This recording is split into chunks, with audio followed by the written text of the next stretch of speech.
ugbu a na ị na-atụrụ Chineke egwu. Ị jụghị inye nwa gị so otu nwa gị. Mgbe Abraham lelitere anya elu, ọ hụrụ otu ebulu nke eriri ọhịa jidere na mpi. Abraham were ebulu ahụ chụọ aja nsure ọkụ kama iji nwa ya. Mmụọ ozi nke Onyenwe anyị esi n'eluigwe kpọọ Abraham nke ugboro abụọ sị, ọ bụ Onyenwe anyị na-ekwu ihe a, iji m onwe m aṅụ iyi. Ebe ọ bụ na ị mere ihe a n'ihi na ị jụghị inye nwa gị nwoke so otu mba gị, aga m ehukwasị gị ngọzi. Aga m eme ka ụmụ ụmụ gị dị agụta agụta dị ka kpakpando dị n'igwe na aja dị n'agịga mmiri. Ụmụ ụmụ gị ga-enweta ọnụ ụzọ ámá ndị iro ha, iji kwụọ gị ụgwọ maka isi irubere m. Mba niile dị n'ụwa ga-esi n'ụmụ ụmụ gị na-agọzi onwe ha. Okwu nke Osebrowa.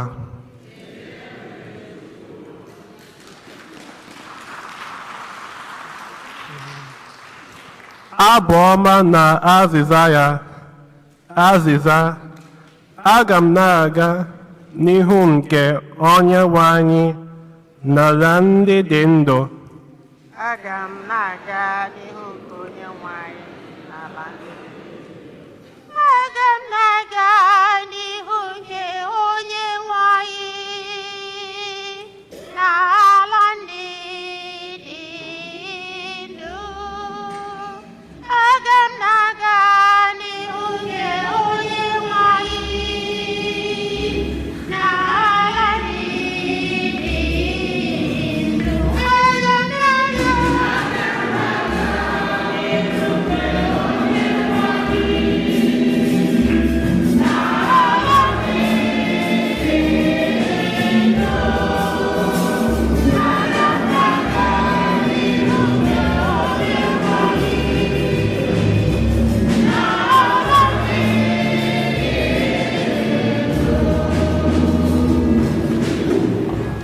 Echekwubere m sie ike, ọbụladị mgbe m kwuru sị, ahụsiela m anya ọnwụ nke ndị kwudosiri ike dị oke ọnụ n'ihu nke Onyenwe anyị.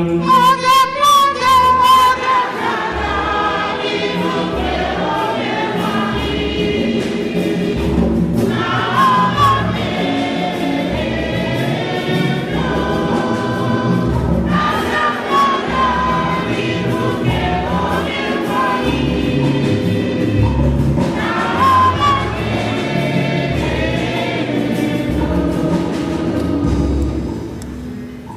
Onyenwe anyị, nwa odibo gị ka m bụ. Abụ m nwa odibo gị, ịtọhapụla m n'agbụ. Ana m ehunye aja ekele. Aga m akpọku aha nke Onyenwe anyị. Aga m na-aga n'ihu nke Onyenwe anyị n'ala ndị dị ndụ. Aga m na-aga n'ihu nke Onyenwe anyị n'ala ndị dị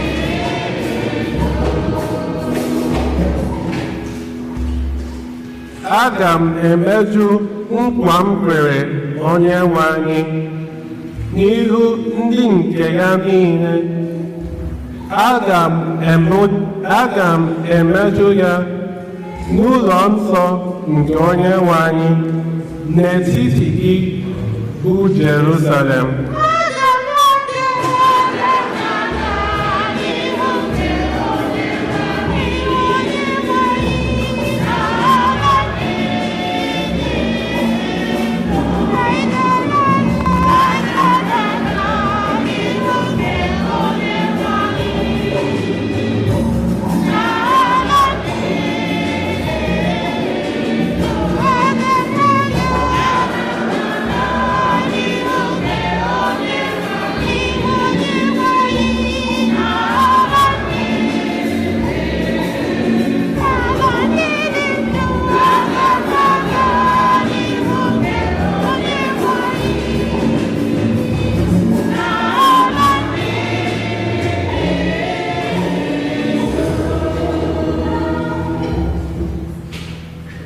Ihe ọgụgụ e wetara n'akwụkwọ ozi Pọl degara ndị Rom.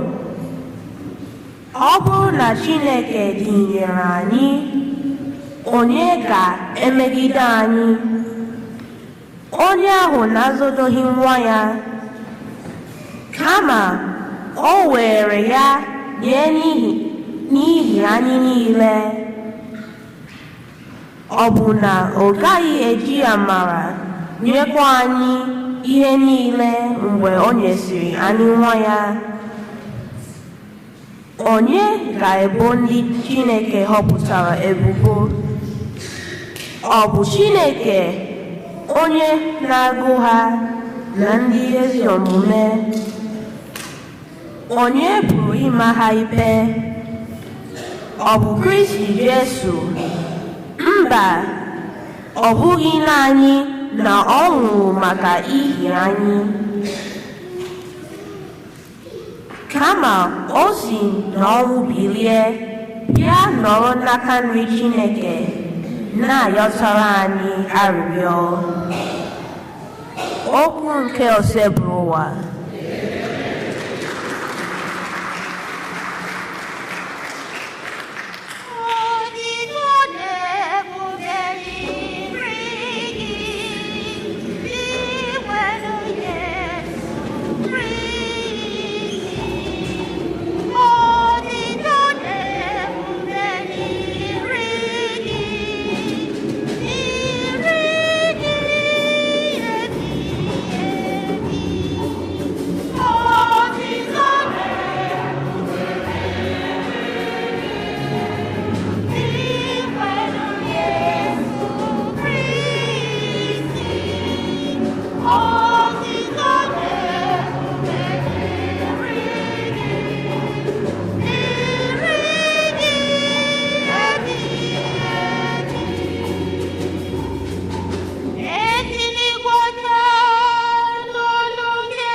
Onyenwe anyị nọnyere unu.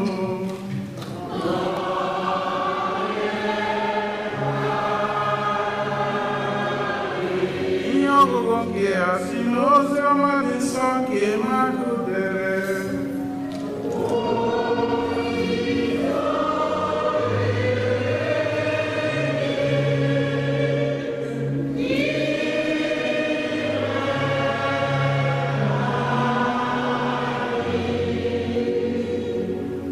Jesu kpọrọ Pita na James na Jọn, duru ha rigoro n'otu ugwu dị elu. Ha wee nọdụ iche naanị ha.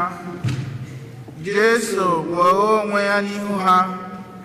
uwe ya nwụpụkwara ọcha karịa uwe ọcha ọbụla nke anya hụrụla. E wee mee ka ụmụazụ ya atọ ahụ hụ Elaịja na Mozis ebe ha na Jesu na-akparịta ụka. Pita wee sị Jesu, onye nkụzi, ọ dị mma ka anyị nọrọ n'ebe a, ka anyị wuo ụlọ mkpuke atọ, otu dịrị gị, otu dịrị Mozis, otu dịkwara Elaịja. Ihe Pita ji kwuo nke a bụ na ọ maghị ihe ọ ga-ekwu, n'ihi na oke egwu ji ya na ụmụazụ Jesu abụọ ndị ọzọ.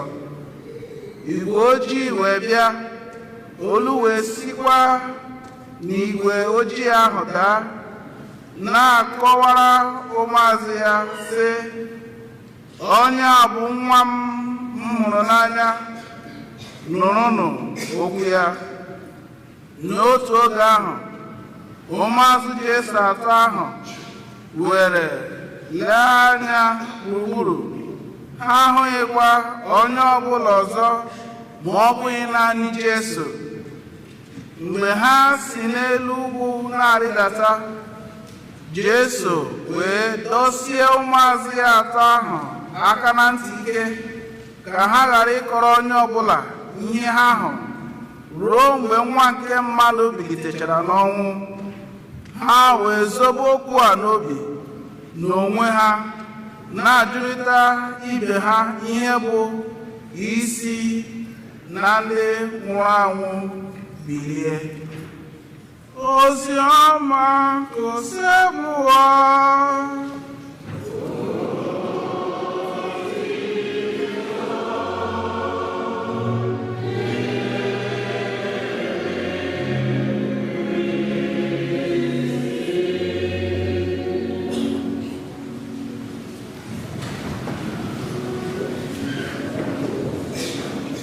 Ịbụ Chineke ịbụghị mmadụ.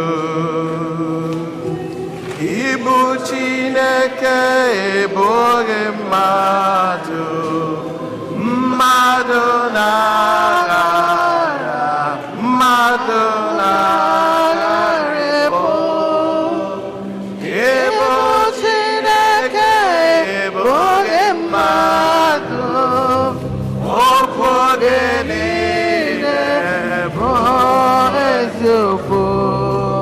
Ọ bụ eziokwu.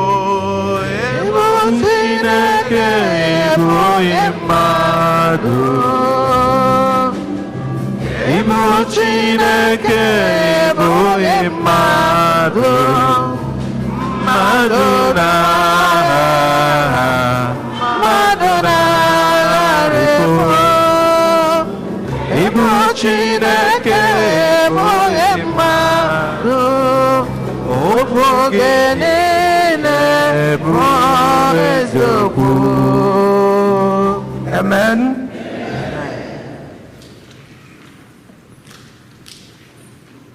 Tupu anyị ekwete na mmadụ hụrụ anyị n'anya,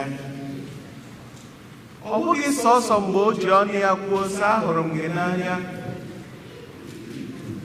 mana ọ bụ mgbe omume ya, okwu ọnụ ya na-egosipụta na o mere gịnị, na ọ hụrụ anyị n'anya. Ịhụnanya na-ekwukwe na ịhụrụ mmadụ ibe ka abụghị sọsọ mgbe ọ na-eme gịnị, mgbe ọ dị mma. Ị ga-eji mara onye hụrụ gị n'anya wụ mgbe ahụ o mere gịnị, o siri ike. Mgbe ahụ o mere gịnị, ọ dị njọ. Mgbe ahụ onye ọbụla mere gịnị, gbara ọsọ. Onye wụ onye ahụ na-eme gịnị, na-anọgide soro gị gwuo mmiri ukwu, mee gịnị, gwuo mmiri nta, gbaa n'ụzọ nta, gbaa n'ụzọ ugwu. Ihe niile gafechaa, ya ka nọrọ ebe ahụ. Ọ bụ ị ga-eji kweta na o mere gịnị, na ọ hụrụ gị n'anya. Maka na ọtụtụ mgbe ndị na-ekwu na ha hụrụ gị n'anya, o si etie ha emefu, ha agbafu. ya bụ tupu anyị ekwuo onye a hụrụ m n'anya, ọ ga-egosipụta ya na gịnị na omume ya na okwu ọnụ ya mgbe ihe dị mma na mgbe ihe na-eme gịnị na-adịghị mma. Otu ahụkwa ka ọ dị n'ọdịmma mma anyị na Chineke. Ọdịmma mma anyị na Chineke abụghị sọọsọ mgbe ọ na-agaziri anyị. Ọ ga-abụrịrị ma mgbe ọ na-agazi na mgbe ọ na-eme gịnị ọ na-anaghị agazi. Kedu onye na-akwụdosi ike? Kedu onye na-anọgide na Chineke? Maka na I say without test there will be no gịnị testimony. Ma Lent abịaghị, Easter agaghị eme gịnị agaghị abịa. Ma mmiri ezoghị, anwụ agaghị eme gịnị agaghị acha. Otu ahụ ka ọ dị mana mmekọrịta mmadụ na ibe ya na mmekọrịta mmadụ na Chineke. Ọwụ oge ihe na-esi ike ka ọdịmma mma na-eji agasa ọtụtụ mgbe, mana ọkwa oge ihe na-esi ike ka ọdịmma mma na-eji esiwanye ike.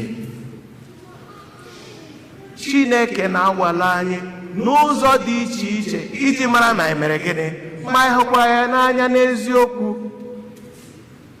N'ụbọchị taa n'ozi ọma, asa olu si n'eluigwe sị ihe awụ nwa m mere gịnị m hụrụ n'anya. Ọ bụ maka anwalele ya ka ọ n'ọzara hụ na o mere gịnị na ọ kwudesiri ike. Ọtụtụ ndị mmadụ kọrọ ya ọnụ ihe ọ bụghị nwa Josef nke kapịnta. Ụfọdụ mgbe ka ndị Farisii na ndị Sadusii gbara mbọ ka ha mee gịnị ka ha dọtuo ya n'ala, mana ya eme gịnị ya kwudosi ike. A gwara anyị na Moses na Elaịja, Moses amaghị ama, Elaịja wee ezigbote onye amụma. Ihe ha bịara gwa ya, jide ka iji nke iji mere gịnị dị mma. Ọ ya mere Chineke sị ihe ahụ nwa m mere gịnị m hụrụ n'anya. Mụ na gị, mmadụ ibe anyị, ọ ga-asịnwu ihe ahụ onye hụrụ m n'anya, ihe ahụ onye m tụkwasịrị obi, ihe ahụ onye wụ mmiri na-ezo anwụ na-acha, o mere gịnị o so m n'azụ, ọkwụ m n'akụkụ. Mmadụ ibe gị ọ ga-asị oge taa, ị ga-ajụ onwe gị, zakwa ya onwe gị. Ọ bụrụ na ị na-agharịpụwu mmadụ ibe gị, ị ga-eji ekuziri otu ọ dịrị gị na Chineke. Abraham n'ụbọchị taa, Chineke anwalele ya n'ihe ọgụgụ nke mbụ a gụrụ anyị. Ọ sị ya, Abraham kpọrọ otu mkpụrụ anyị anụ mere gịnị ji isi ụgwọ kpọrọ gama ala Moria, eru ebe ahụ ga-ewere ya mee gịnị chọrọ m aja n'ugwu m ga-eme gịnị m ga-egosi gị. Otu dị Jesu ewere Abraham ị ga-eme gịnị? If you were Abraham, what would you do? Ma ọkwanụ gị were enyi Abraham ya kọtara gị ụdị nọnsens a, olee ihe ị ga-asị ya? Ị ga-akpụwanụ bred akpụ ya? Ihe onye anyị kpara ọkpụ isi na a ga-amụrụ m nwa ga-eme gịnị ga-eme ezinụlọ m na ndụdụ ga ndụ niile eme gịnị eje everywhere na ọ ga-akpakpa ndụdụ n'eluigwe. Ihe ọwa anyị kpara ememodi ihe ka ejighị asị gị nna zụrụ ahịa ma ọ gị ga-akpọrọ onye ọzọ.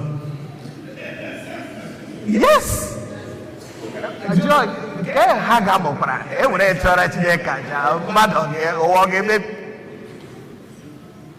You keep trying to devise every means ị ga-eji si Chineke which kind of this? but in the foolishness of Abraham, ya eme gịnị? O teela Abraham dawara iberibe, ọwa sị onye asị bilie gawa, ya ebilie eme gịnị? Gawa, agbaghị ebe ọ na-aga. Chekigodu na ya, onye Abraham, ngwa bilie, go. Ala m ga-egosi gị. Ọ sịghị na ọ wụ Amerịka, ọ sịghị na ọ wụ London, ọ sịghị na ọ wụ Owerri, ọ sịghị ọwụ ma ya sị gawa, ya eme gịnị?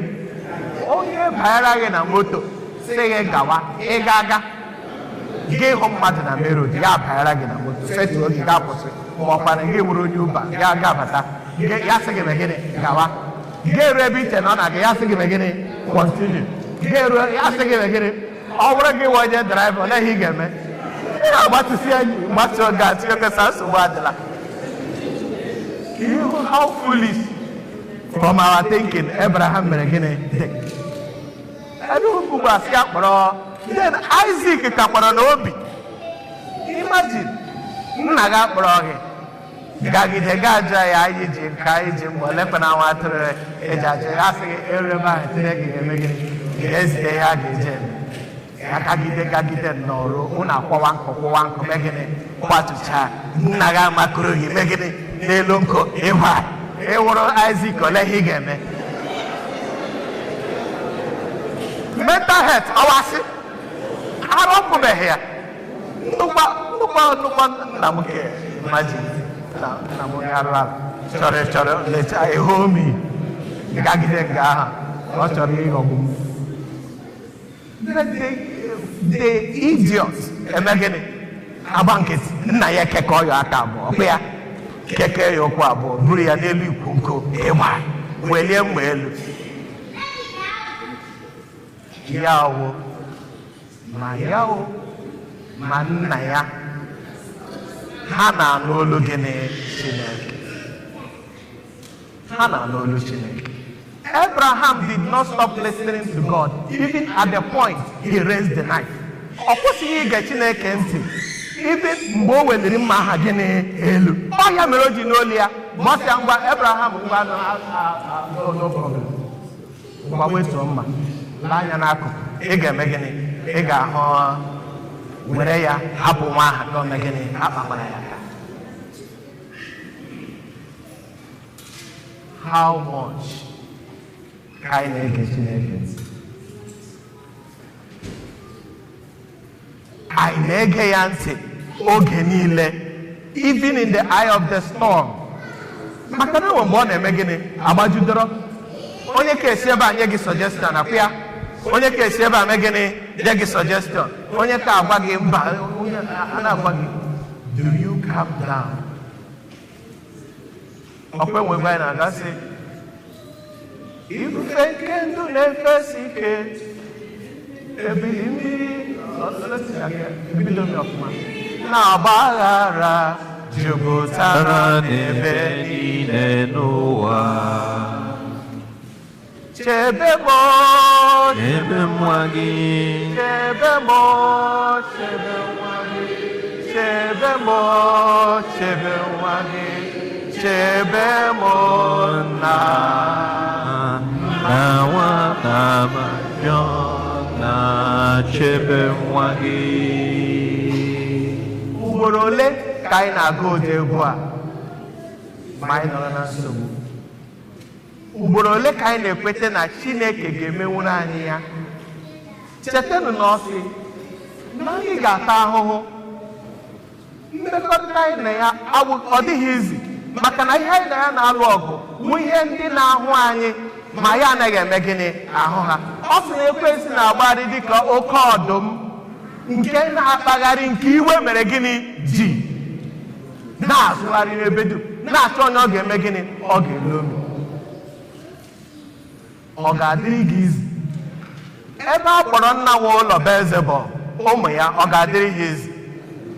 Ọ sị ngọzi ga-adịrị gị mgbe ị na-ata ahụhụ, mgbe a na-ebo gị ihe niile dị iche iche n'ihi mụ, maka na ụgwọ ọrụ gị ga-adị egwu ya gịnị n'eluigwe. N'akwụkwọ Revelation a sị ndị awụ ndị sara onwe ha n'ọbara nke gịnị? Nwa atụrụ ahụ. Ekwe ihe iche wee saa ndị iso onwe gị n'ọbara nwa atụrụ. You will go through tribulations. You will go through persecutions. Onye otu Kristo awụ onye na-eme ide na-asọ ya na-eme gịnị? Ya soro na-eme gịnị? Na-aga. Onye na-eme ide na-asọ ya eme gịnị? Ya pụrụ na-aga against the current. You must stand in opposition to the tides of the world to be qualified to be the beloved of God.